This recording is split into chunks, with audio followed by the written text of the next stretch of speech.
Hello बेटे, क्या हाल है? सब बढ़िया। आज हम लोग इस रैपिड फायर रिवीजन में आज जिस चैप्टर को डिस्कस करेंगे वो है रेस्पिरेशन इन प्लांट्स। ठीक है बेटे, तो स्टार्ट करें रेस्पिरेशन इन प्लांट।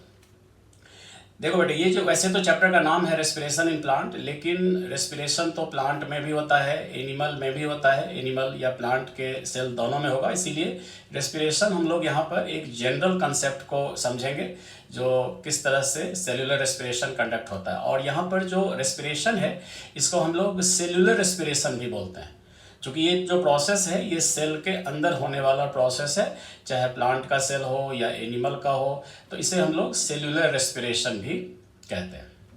ठीक है। अच्छा, जब आप एनसीईआरटी में इस चैप्टर को पढ़ेंगे तो कुछ जो पैराग्राफ हैं शुरू के, एक दो पैराग्राफ जो हैं उसको हम यहाँ पर थोड़ा सा ब्रीफली आपको डिस्क्राइब कर देते हैं। देखो, वहाँ पर लिखा हुआ है कि जो हमारा जो ब्रीदिंग है, ब्रीदिंग जो हमारा है, चाहे किसी भी ऑर्गेनिज्म में जो ब्रीदिंग होता है, गैसियस एक्सचेंज होता है, ये इसका रिलेशन हमारे लाइफ से है। कहते नहीं कि सांसें थम गई यानी उसका डेथ हो गया, या आखिरी सांस गिन रहा है यानी उसका डेथ करीब है या हो रहा है। तो यानी हमारे ब्रीदिंग से हमारे लाइफ का डायरेक्ट कहीं ना कहीं रिलेशन है। ठीक है। और अब हम इस बात को यहाँ पर देखेंगे कि जो ब्रीदिंग ऑर्गेनिज्म करता है उसका हमारे लाइफ से क्या रिलेशन है। ठीक है। अच्छा, इसके बाद है कि जो हर ऑर्गेनिज्म को अपने लाइफ प्रोसेस को मेंटेन करने के लिए एनर्जी की ज़रूरत होती है, और ये एनर्जी ऑर्गेनिज्म लेता है। अगर प्लांट है तब तो ये अपना एनर्जी जो है खुद सिंथेसाइज करता है फूड को, और जो एनिमल हैं वो प्लांट पर डिपेंड हैं डायरेक्टली या इनडायरेक्टली। तो ये जो एनर्जी की ज़रूरत होती है हर ऑर्गेनिज्म में, ये उसको फूड से मिलता है। और फूड जो है वो किसी भी फॉर्म में हो सकता है, चाहे वो कार्बोहाइड्रेट हो, फैट हो, प्रोटीन हो, कुछ ऑर्गेनिक एसिड्स भी हो सकते हैं। तो ये जो फूड है जिसका यूज एनर्जी के फॉर्मेशन में होता है, इसको हम लोग रेस्पिरेटरी सबस्ट्रेट बोलते हैं। ठीक है। तो जो भी ऑर्गेनिज्म है, अगर प्लांट है तब तो फोटोसिंथेसिस से, ग्रीन प्लांट फोटोसिंथेसिस से खुद ये फूड तैयार कर लेंगे, और एनिमल प्लांट से फूड लेंगे डायरेक्टली या इनडायरेक्टली। अब देखो, अब ये जो फूड है इसके अंदर एनर्जी है।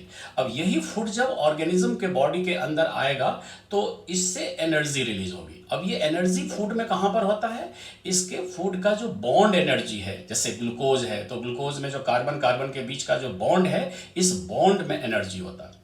और जब फूड ऑर्गेनिज्म के सेल के अंदर जो सिंपलेस्ट फॉर्म है वो जब आएगा तो उसका ब्रेकिंग होगा, और उसके ब्रेकिंग से जो बॉन्ड एनर्जी ब्रेक होता है उसी एनर्जी का यूज होगा। अब है कि जो एनर्जी रिलीज होता है सिंपल ऑर्गेनिक कंपाउंड से या जो उसके बॉन्ड के ब्रेकिंग से, उस एनर्जी का डायरेक्ट सेल यूज नहीं करता। क्या होता है कि उस एनर्जी का पहले स्टोर कर लिया जाता है, उस एनर्जी को स्टोर कर लिया जाता है। किस फॉर्म में? एटीपी के फॉर्म। तो जो एनर्जी फूड के ब्रेकिंग से रिलीज होता है उससे पहले एटीपी बनता है, और उस एटीपी का सेल में जब भी जितने अमाउंट में यूज होता है वो सेल अपने मेटाबॉलिज्म के अकॉर्डिंगली, किस तरह का मेटाबॉलिज्म हो रहा है उसके अकॉर्डिंगली वो अपना एटीपी का यूज करता है। एटीपी के बारे में हम लोग एक अलग से वीडियो में उसके बारे में थोड़ा सा डिटेल हम लोग पढ़ लेंगे। और एटीपी को हम लोग करेंसी ऑफ एनर्जी, सेल का एनर्जी करेंसी भी कहा जाता है। ठीक है। तो कंक्लूजन यहाँ पर यह हुआ कि हर ऑर्गेनिज्म के एनर्जी का जो फुलफिलमेंट है वह फूड से होगा, और वो फूड जब सेल के अंदर आएगा तो उसका ब्रेकिंग होगा। उस ब्रेकिंग से जो एनर्जी रिलीज होगा उससे एटीपी बनेगा, और उस एटीपी का यूज सेल अपने मेटाबॉलिज्म में करेगा। ठीक है। लेकिन ये फूड का breaking all of a sudden नहीं होता है, रैंडमली नहीं होता है, ये एक step by step sequential process में होता है। और इस पूरे सीक्वेंशियल प्रोसेस जो है, जो भी इसमें होगा उसमें एंजाइमेटिकली एंजाइम का रोल होता है। तो इसीलिए एंजाइम मीडिएटेड प्रोसेस के थ्रू फूड का ब्रेकिंग होगा और उससे एनर्जी रिलीज होता है। ठीक है बेटा, तो यही कंसेप्ट है रेस्पिरेशन का। अब सवाल है कि एक और चीज है जो एनसीईआरटी में दिया हुआ है कि डू प्लांट्स ब्रीद, क्या प्लांट भी ब्रीद करता है एनिमल की तरह? तो इसका आंसर क्या होगा? यस, प्लांट भी ब्रीथ करता है, लेकिन जो प्लांट का जो ब्रीदिंग है, गैसियस एक्सचेंज है, वो एनिमल से थोड़ा सा डिफर करता है। क्या डिफर करता है कि प्लांट में कोई स्पेशलाइज्ड ऑर्गन नहीं होता है ब्रीदिंग के लिए। जैसे एनिमल में स्पेशलाइज्ड ऑर्गन्स होते हैं, वैसे प्लांट में नहीं है। हाँ, प्लांट में कुछ ऑर्गन हैं जो ब्रीदिंग से कंसर्न है, जैसे स्टोमेटा है, लेंटिसेल्स हैं, ये सब प्रेजेंट होता है।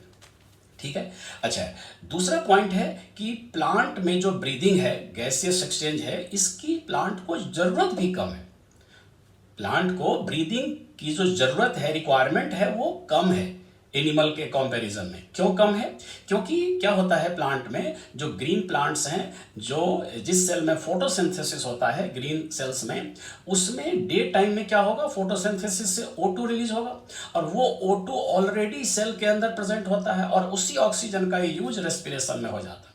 तो बताओ, इंटरनल ही एक्सचेंज होता रहता है फोटोसिंथेसिस और रेस्पिरेशन के बीच, तो बाहर से गैस का इनटेक या जरूरत कम होता, नहीं के बराबर। दिन में तो बिल्कुल नहीं होता, खास करके ग्रीन सेल्स में, और नाइट में होता है, लेकिन दिन के टाइम पर ये इंटरनल गैसियस एक्सचेंज होता है। इसीलिए हम लोग कहते हैं कि प्लांट्स में ब्रीदिंग का या गैसियस एक्सचेंज का रिक्वायरमेंट भी कम है।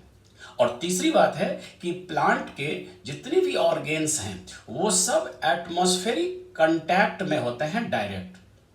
ठीक है। जैसे आप लीफ को देखो, तो लीफ के जो सेल्स हैं, वो स्टोमेटा होता है वहाँ पर, उसके एपिडर्मिस पर, तो वो स्टोमेटा जो है, इससे डायरेक्टली लीफ के सेल्स को गैसियस एक्सचेंज होता रहता है। जहाँ तक स्टेम और रूट के, जो ओल्ड स्टेम या रूट होते हैं, वो तो काफ़ी थिक होते हैं, तो वहाँ पर कैसे वो अंदर गैस आता होगा, गैसियस एक्सचेंज। तो देखो, अब वहाँ पर क्या होता है कि जो प्लांट के रूट या स्टेम होते हैं, ओल्ड स्टेम या ओल्ड रूट, ये इनका जो सेंट्रल पार्ट होता है वो डेड होता है। जो मेजर सेंट्रल पार्ट है वो डेड है। उसका लिविंग सेल्स उसके पेरीफेरी में ही प्रेजेंट होता है, पेरीफेरल जोन में होता है। और पेरीफेरल जोन में होने के का ये है कि उसमें गैसियस एक्सचेंज जो है आसानी से लेंटिसेल्स से होता रहता है। ठीक है। और ये जो मेजर पार्ट है, जो उसके सेंट्रल पार्ट का, वो डेड होता है, और ये जो डेड सेंट्रल पार्ट है वो प्लांट को मैकेनिकल सपोर्ट देता है। जैसे आप लोग जानते होंगे सेकेंडरी जाइलम, जिसको वुड भी कहते हैं, यानी वो सेंट्रल पार्ट, मेजर जो एरिया, वही कवर करता है। ठीक है। तो लिविंग सेल्स प्लांट के, मैच्योर प्लांट के पेरीफेरल जोन में होते हैं, और वहां से एटमॉस्फेरिक गैसियस एक्सचेंज काफी आसानी से हो जाता है।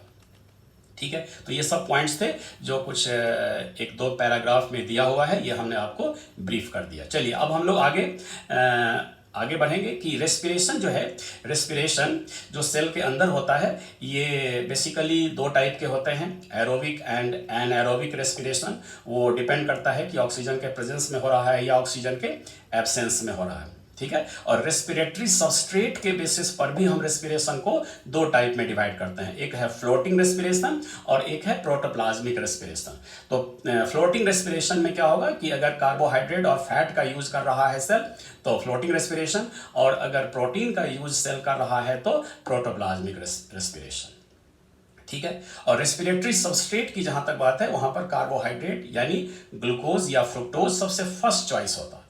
तो carbohydrate is the first choice, then fat is the second choice, and protein is the third choice. Protein का यूज बहुत रेयर कंडीशन में होता है। तो ये सब आपको रेस्पिरेटरी सबस्ट्रेट के बेसिस पर रेस्पिरेशन के दो टाइप, या तो फ्लोटिंग रेस्पिरेशन या प्रोटोप्लाज्मिक रेस्पिरेशन। ठीक है बेटा। चलिए, अब हम लोग जैसे जो पूरा का पूरा जो रेस्पिरेशन प्रोसेस है, इनमें स्टेप वाइज होता है। पहले ही बताइए कि जो फूड का ब्रेकिंग होता है वो रैंडमली नहीं होता, स्टेप वाइज फूड का ब्रेकिंग होता है। और जो फूड का ब्रेकिंग है, उसमें पहला स्टेप आता है ग्लाइकोलाइसिस। ग्लाइकोलाइसिस, यदि कार्बोहाइड्रेट का यूज हो रहा है, जो कि मोस्ट कॉमन है, तो उस केस में ये पहला स्टेप क्या होगा, ग्लाइकोलाइसिस। अगर एनारोबिक रेस्पिरेशन है, तो ग्लाइकोलाइसिस के बाद जो नेक्स्ट स्टेप होगा, उसमें आपको अल्कोहलिक फर्मेंटेशन या फिर लैक्टिक एसिड फर्मेंटेशन। और यदि एरोबिक रेस्पिरेशन है, तो फिर माइटोकॉन्ड्रिया के अंदर आगे के स्टेप्स होंगे। तो हम लोग अब कुछ क्वेश्चंस करते हैं जो ग्लाइकोलाइसिस से रिलेटेड है, फिर हम लोग और स्टेप वाइज आगे बढ़ते जाएंगे। ठीक है बेटा।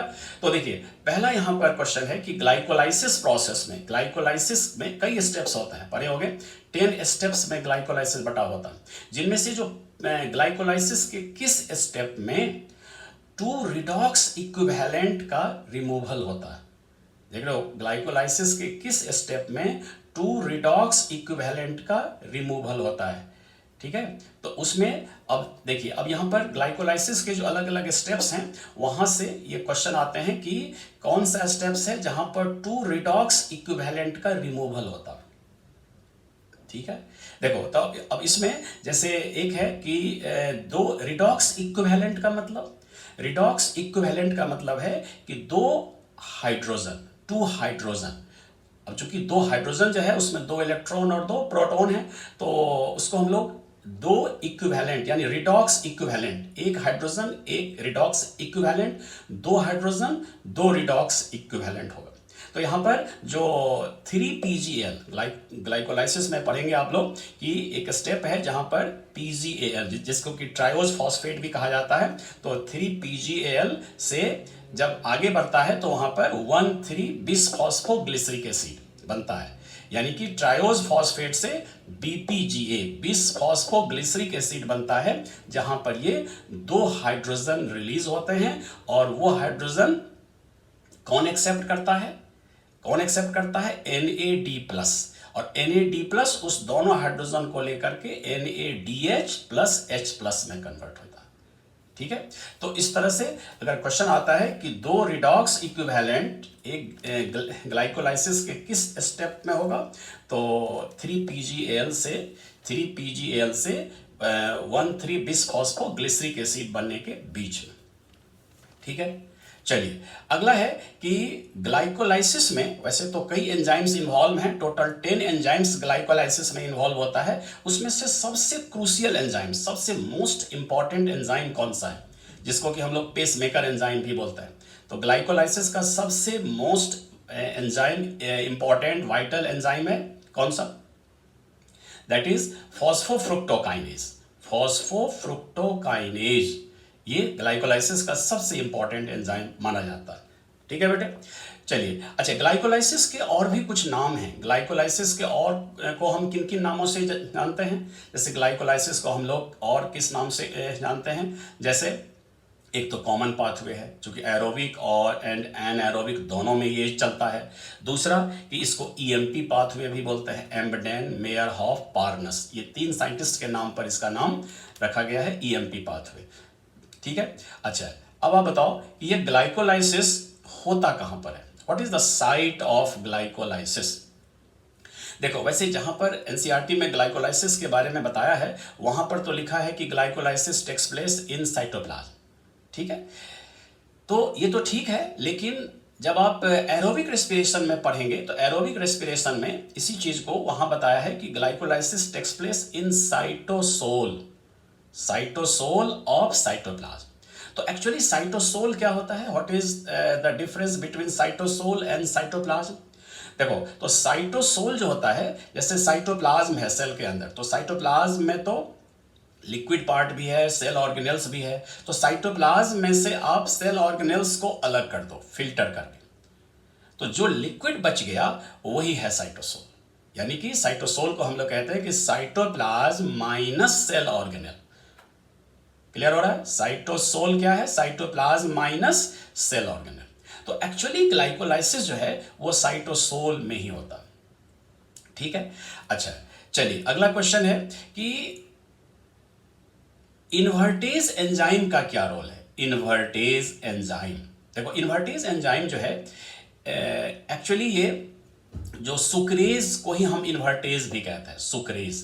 और ये इन्वर्टेज एंजाइम क्या करता है, ये सुक्रोज को ग्लूकोज और फ्रुक्टोज में कन्वर्ट करता है। जो टेबल शुगर है सुक्रोज, उसको मोनोसेक्राइड में, ग्लूकोज और फ्रुक्टोज में ब्रेक करता है। कौन सा एंजाइम, इन्वर्टेज। इन्वर्टेज को हम लोग और दूसरे नाम से सुक्रेज, सुक्रेज और इन्वर्टेज दोनों एक ही है।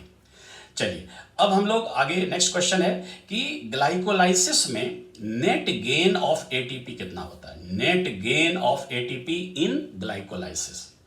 देखो ग्लाइकोलाइसिस में आप पढ़ेंगे कि ग्लाइकोलाइसिस को हम लोग ब्रॉडली दो पार्ट में डिवाइड करते हैं, जो फर्स्ट फेज और सेकंड फेज। जो फर्स्ट फेज होता है वो उसमें एनर्जी कंज्यूम होता है, उसमें हम लोग ग्लूकोज को एक्टिवेट करते हैं, एक्टिवेशन, ग्लूकोज एक्टिवेशन फेज कहा जाता है।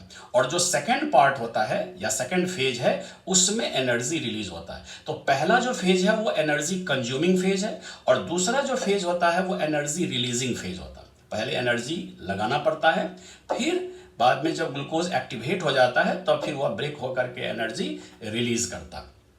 ठीक है, तो अब यहां पर जो पूरे ग्लाइकोलाइसिस में जो नेट गेन ऑफ एटीपी है वो क्या है कि 4 बनता है 4 और 2 कंज्यूम हो जाता है। तो नेट गेन कितना हो गया 4 - 2 दैट इज 2 एटीपी। ठीक है, तो याद रखना इसको कि नेट गेन में कितना बना और कितना कंज्यूम हो गया, दोनों का जो डिफरेंस है वही नेट गेन ऑफ एटीपी, यानी 4 - 2 दैट इज 2। अच्छा, अब बताओ कि पूरे ग्लाइकोलाइसिस में डीकार्बोक्सिलेशन कहाँ कहाँ होता है? पूरे ग्लाइकोलाइसिस में डीकार्बोक्सिलेशन कहाँ कहाँ पर होता है, कितने स्टेप्स में? डीकार्बोक्सिलेशन देखो, अब यहाँ पर ग्लाइकोलाइसिस जो है उसमें डीकार्बोक्सिलेशन कहीं होता ही नहीं।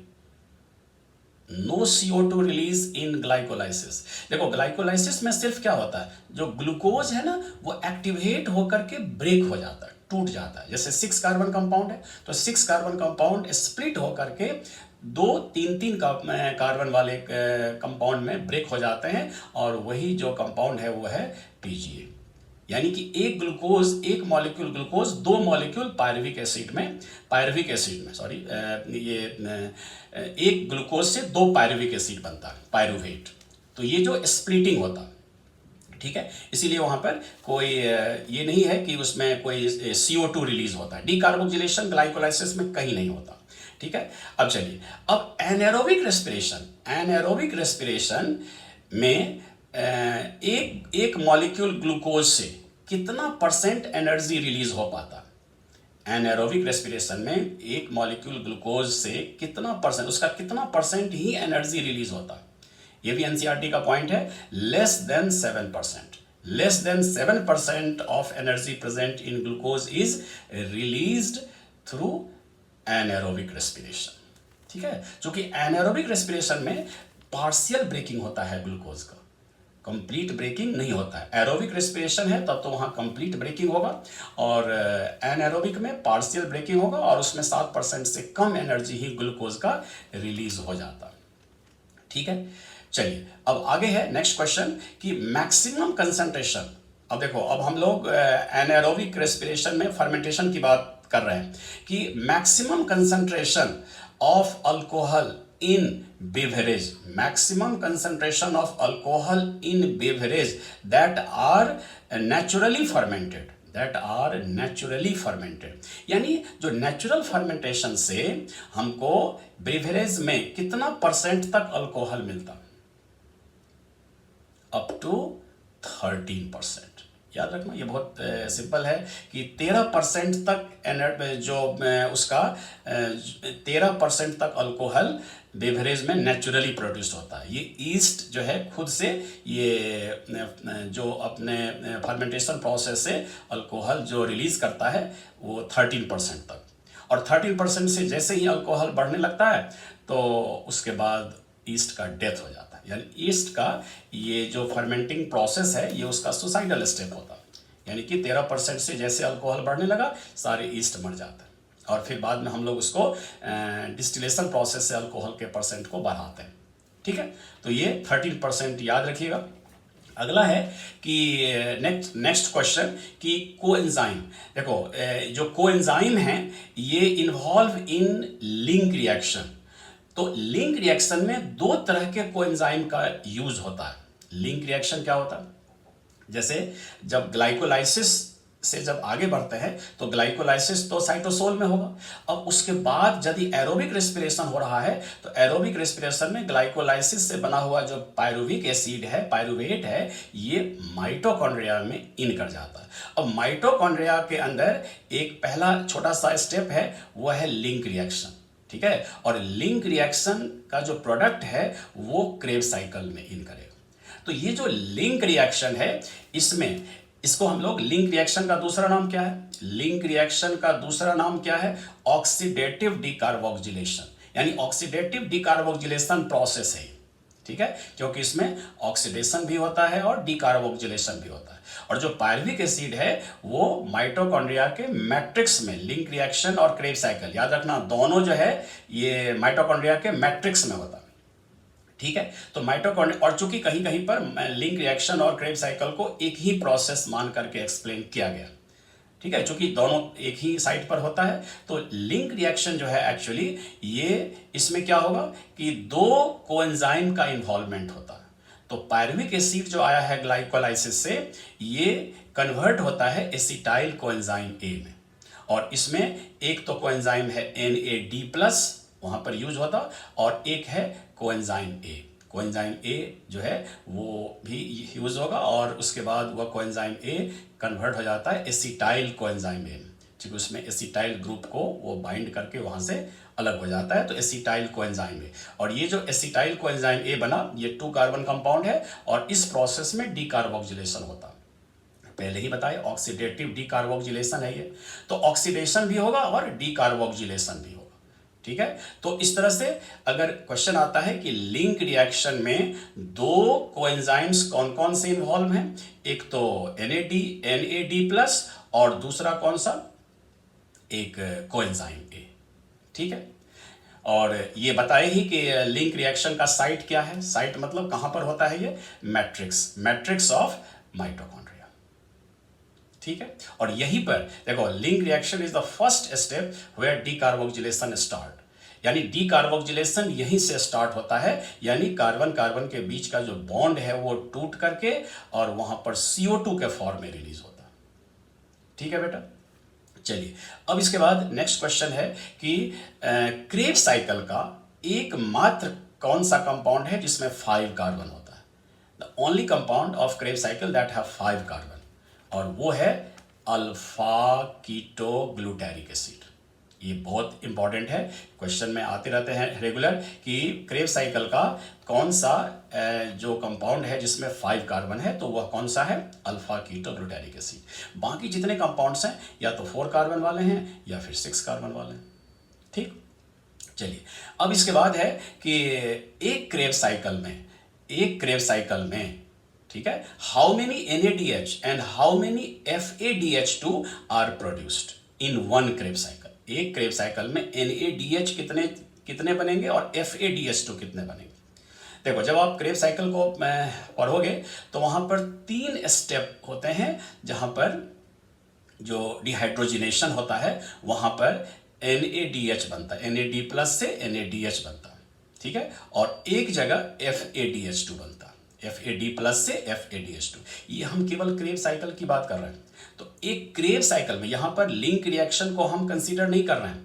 अगर लिंक रिएक्शन को भी कंसीडर करेंगे तब तो फिर वहां पर जो एक लिंक रिएक्शन में एक NADH वहां भी बनता, ठीक है। तो हम एक क्रेब्स साइकिल की केवल बात कर रहे हैं, तो एक क्रेब्स साइकिल में 3 NADH एंड 1 FADH2, ठीक है, ये हो गया। चलिए, अगला क्वेश्चन है कि इन एट हाउ मेनी स्टेप्स, यानी पूरे क्रेब्स साइकिल में कितने स्टेप में कहां कहां पर GTP का फॉर्मेशन होता है, यानी GTP कहो या फिर इसी को हम कह सकते हैं सबस्ट्रेट लेवल फॉस्फोराइलेशन। तो पूरे क्रेब्स साइकिल में, एक क्रेब्स साइकिल में कितने सबस्ट्रेट फॉस्फोराइलेशन होते हैं? एक ही जगह पर होता है। पूरे एक क्रेब्स साइकिल में एक सबस्ट्रेट फॉस्फोराइलेशन होता है, और वो कहां पर होगा, किस किस के बीच? देखो, कहां पर कौन सा प्रोसेस किस किस केमिकल के बीच में होता है, इस पर भी क्वेश्चन आता है। क्रेब्स साइकिल को आपको अच्छे से, चूंकि स्टेप बाय स्टेप इसको प्रैक्टिस करके याद रखना पड़ेगा, ठीक है। तो देखो, एक है सक्सिनाइल कोएंजाइम, तो ये जो सबस्ट्रेट लेवल फॉस्फोराइलेशन होता है वो सक्सिनाइल कोएंजाइम ए और सक्सिनिक एसिड के बीच में होता है, ठीक। तो ये जो GTP है, बनता तो है GTP, लेकिन ये साइमल्टेनियसली कन्वर्ट होता रहता है ATP में। ठीक है, जीटीपी बना, फिर उसका जो फॉस्फेट है वो ब्रेक होकर के एडीपी के साथ कंबाइन करके एटीपी बना लिया, और इस तरह से जीटीपी बना फिर एटीपी में कन्वर्ट होता गया। ठीक है, तो ये था कि क्रेब साइकिल में एक क्रेब साइकिल में एक जगह पर जीटीपी बनता है, यानी सबस्ट्रेट लेवल फॉस्फोराइलेशन होता है। ठीक है बेटा, चलिए अब है कि इन क्रेब साइकिल जो decarboxylation takes place at how many places और स्टेप्स। तो देखो पूरी क्रेब साइकिल में डीकार्बोक्सिलेशन कितने स्टेप पर होता है, कितने स्टेप में डीकार्बोक्सिलेशन होता है, डीकार्बोक्सिलेशन CO2 का रिमूवल। देखो क्रेब साइकिल में, पूरे क्रेब साइकिल में 2 पोजीशन पर 2 सक्सेसिव स्टेप्स में डीकार्बोक्सिलेशन होता है। ठीक है, पहला डीकार्बोक्सिलेशन होता है कहां पर, ऑक्सैलोसक्सिनिक एसिड और अल्फा कीटोग्लूटारिक एसिड के बीच में, और दूसरा होता है alpha ketoglutaric acid and succinyl coenzyme A के बीच में। लगातार दो सक्सेसिव स्टेप्स में डीकार्बोक्सिलेशन होगा, और डीकार्बोक्सिलेशन जो है इसमें डीकार्बोक्सिलेज एंजाइम के प्रेजेंस में ये प्रोसेस होता है, और क्रेब साइकिल में 2 पोजीशन पर लगातार ये होगा डीकार्बोक्सिलेशन। चलिए नेक्स्ट क्वेश्चन है कि the first member of citric acid cycle, ये एनसीईआरटी का लाइन है, इस पर क्वेश्चन आ चुके हैं। The first member of citric acid cycle या क्रेब साइकिल, क्रेब साइकिल को हम लोग सिट्रिक एसिड साइकिल भी बोलते हैं। तो सिट्रिक एसिड साइकिल का फर्स्ट मेंबर कौन सा है, फर्स्ट मेंबर है इसका ऑक्सैलो एसिटिक एसिड OAA। अच्छा, अगर इसी में क्वेश्चन आता है कि the first product of citric acid cycle, तो वो है सिट्रिक एसिड। ठीक है, क्योंकि पहला स्टेबल प्रोडक्ट है सिट्रिक एसिड, और इसीलिए इसको हम क्रेब साइकिल को सिट्रिक एसिड साइकिल भी बोलते हैं। लेकिन अगर फर्स्ट मेंबर है तो वो है ऑक्सैलो एसिटिक एसिड। ठीक, आगे बढ़े। चलिए नेक्स्ट क्वेश्चन है कि how many NADH molecules are produced from 1 molecule of glucose. अब देखो क्वेश्चन को सुनना ठीक से, how many NADH molecules are produced from 1 molecule of glucose through aerobic respiration. Aerobic respiration में एक मॉलिक्यूल ग्लूकोज से कितने NADH प्रोड्यूस्ड होता है, NADH। देखो अब यहां पर जो टोटल NADH हैं 10, टोटल NADH कितने होंगे 10। ये हम एक ग्लूकोज से कह रहे हैं एरोबिक रेस्पिरेशन। देखो अब यहां पर सबसे पहले अब हम स्टेप वाइज इसका बता देते हैं। जैसे ग्लाइकोलाइसिस में, तो एक ग्लूकोज के लिए जो ग्लाइकोलाइसिस से 2 NADH बनता है, तो 2 हो गया ग्लाइकोलाइसिस में। अच्छा, 2 पायरुविक एसिड बना है ग्लाइकोलाइसिस में, 2 मॉलिक्यूल पायरुविक एसिड, तो 2 पायरुविक एसिड के लिए 2 लिंक रिएक्शन चलेंगे, और एक लिंक रिएक्शन में 1 NADH बनता है, तो 2 लिंक रिएक्शन में 2 NADH बनेंगे। अच्छा, अब लिंक रिएक्शन का प्रोडक्ट है एसिटाइल कोएंजाइम में, तो एसिटाइल कोएंजाइम में भी 2 मॉलिक्यूल है, तो इसका मतलब 2 क्रेब साइकिल चलेगा। तो इसका मतलब है कि अगर टोटल NADH की बात करेंगे तो 2 हुआ कहाँ, ग्लाइकोलाइसिस, 2 हो गया लिंक रिएक्शन के थ्रू, और 6 हो गया क्रेब साइकिल के थ्रू। तो 6 + 2 + 2 दैट इज 10 NADH। ये एक ग्लूकोज का एरोबिक रेस्पिरेशन में बनने वाला NADH है। ठीक है, और ये NADH जो है बाद में electron transport and oxidative phosphorylation के थ्रू ATP जनरेट करता है। ठीक है, चलिए अब इसके बाद है कि क्रेब साइकिल का कंडेंसेशन रिएक्शन कौन सा है। देखो क्रेब साइकिल में जो अलग अलग स्टेप्स हैं, इनमें कंडेंसेशन स्टेप्स कौन सा होता है, कंडेंसेशन प्रोसेस। क्रेब साइकिल में कंडेंसेशन प्रोसेस हम किस स्टेप को कहते हैं, कंडेंसेशन प्रोसेस जो है that is the first step. ठीक है, देखो क्रेब साइकिल का या सिट्रिक एसिड साइकिल का जो पहला स्टेप है उसमें क्या होता है, जो एसिटाइल कोएंजाइम A आया है, acetyl coenzyme A 2 carbon compound है, और इधर 4 carbon compound oxalo acetic acid के साथ कंबाइंड होता है, कंबाइंड करके 6 कार्बन का पहला स्टेबल कंपाउंड बनता है सिट्रिक एसिड। तो यहाँ 2 कार्बन और 4 कार्बन कंबाइंड होकर के 6 कार्बन कंपाउंड बनाता है, और इसीलिए इसको हम लोग जो सिंथेटिक प्रोसेस कहते हैं, मतलब सिंथेसिस होता है, इसमें 2 मॉलिक्यूल्स आपस में कंबाइंड होकर के क्या बनाते हैं, एक कॉम्प्लेक्स मॉलिक्यूल। इसीलिए इसको कंडेंसेशन रिएक्शन भी कह सकते हैं या सिंथेटिक रिएक्शन भी कहते हैं। ठीक है, अच्छा चलिए अब आगे बढ़ेंगे कि इलेक्ट्रॉन ट्रांसपोर्ट में इलेक्ट्रॉन ट्रांसपोर्ट जो होता है इसमें mobile electron carrier between complex 3 and 4। देखो कॉम्प्लेक्स 3 और 4 के बीच का जो मोबाइल इलेक्ट्रॉन कैरियर है उसका नाम क्या? कॉम्प्लेक्स 3 और 4 के बीच जो मोबाइल इलेक्ट्रॉन कैरियर होता है वह है साइटोक्रोम सी। ठीक है, देखो अब यहां पर हम थोड़ा सा बता दें, चूंकि इलेक्ट्रॉन ट्रांसपोर्ट सिस्टम की बात हो रही है, तो इलेक्ट्रॉन ट्रांसपोर्ट में आप अगर पढ़े होंगे तो उसमें माइटोकॉन्ड्रिया के इनर मेम्ब्रेन में 5 कॉम्प्लेक्सेस होते हैं, 5 कॉम्प्लेक्सेस होते हैं, और इनमें से कॉम्प्लेक्स 1 2 3 4 5 ऐसे करके उसका नाम है, और इन सब के नाम पर भी क्वेश्चन आते हैं।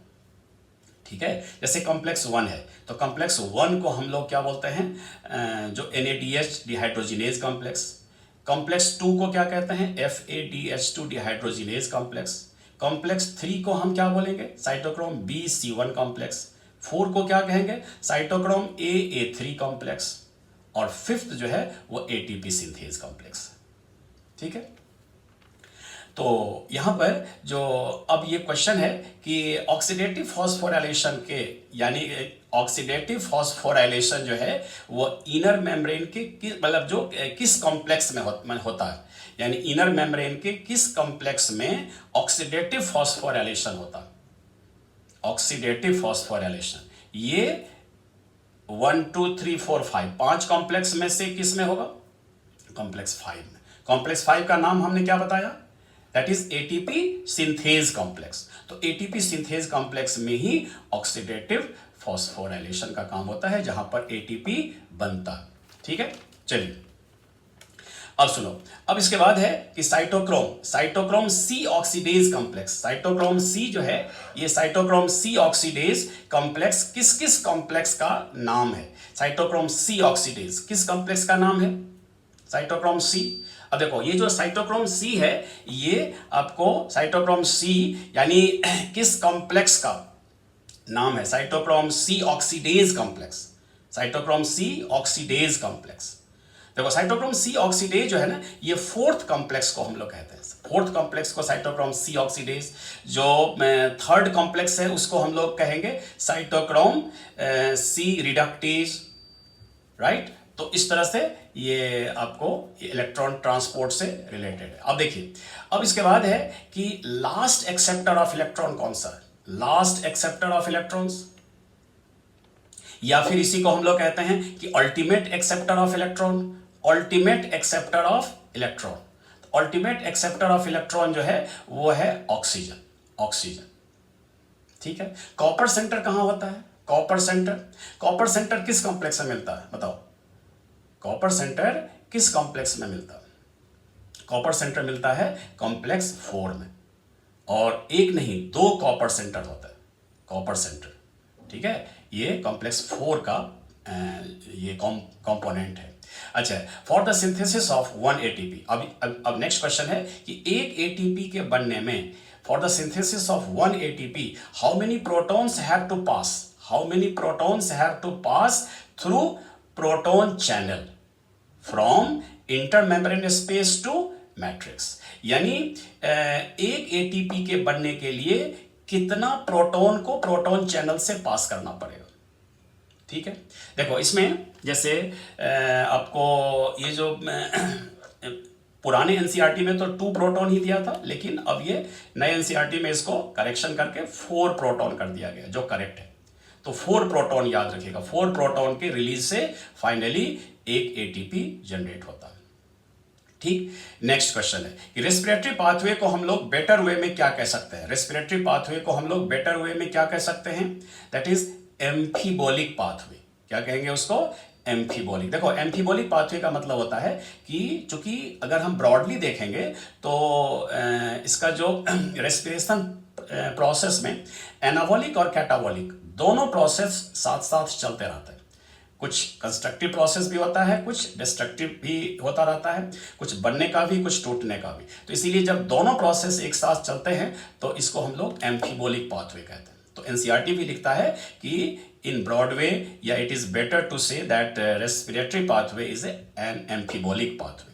ठीक है, एनिमल सेल के कंपैरिजन में। अच्छा, नेक्स्ट क्वेश्चन है, एनिमल सेल के कंपैरिजन में प्लांट सेल में, प्लांट के लीफ सेल, एनिमल सेल के कंपैरिजन में प्लांट के लीफ सेल में रेस्पिरेशन रेट फास्ट या स्लो? एनिमल सेल के कंपैरिजन में प्लांट के लीफ सेल में रेस्पिरेशन का जो रेट है ये फास्ट है या स्लो होगा? फास्ट होगा या स्लो? Very slow. देखो, प्लांट के जो सेल्स होते हैं इनमें रेस्पिरेशन रेट एनिमल के कंपैरिजन में काफी स्लो चलता, बहुत धीरे धीरे चलता। ठीक है, चलिए अब हम आरक्यू की बात करते हैं। तो आरक्यू वैल्यू जो है एक फैटी एसिड है ट्राइपामिटीन। तो ट्राइपामिटीन में का जो आरक्यू वैल्यू है वो कितना होता है बताओ? आरक्यू वैल्यू ट्राइपामिटीन फैटी एसिड वो है आपको 0.7। जानते हैं फैट और प्रोटीन में जो आरक्यू होता है वो लेस देन 1 होता है। तो 0.7 है ट्राइपामिटीन में। अगर मान लो हम इसके प्रोटीन की बात करें तो प्रोटीन में कितना होता है आरक्यू? प्रोटीन का होता है 0.9। ठीक है, और ऑर्गेनिक एसिड्स का जो है, ऑर्गेनिक एसिड्स का ये मोर देन 1 होता है। तो ऑर्गेनिक एसिड्स में जैसे मैलिक एसिड है तो मैलिक एसिड का 1.33 है। जैसे आपको ऑक्सैलिक एसिड है तो उसका 4 है। तो 4 जो है सो ऑक्सैलिक एसिड का, तो 1 से ज़्यादा है ऑर्गेनिक एसिड का। और अगर फैट और प्रोटीन है तो 1 से कम होता। ठीक है, चलिए अब एक और क्वेश्चन है कि which enzyme of Krebs cycle is not present in the matrix part of mitochondria? Krebs cycle का कौन सा एंजाइम है जो माइटोकॉन्ड्रिया के मैट्रिक्स में नहीं होता है? और वह है सक्सिनेट डिहाइड्रोजिनेज।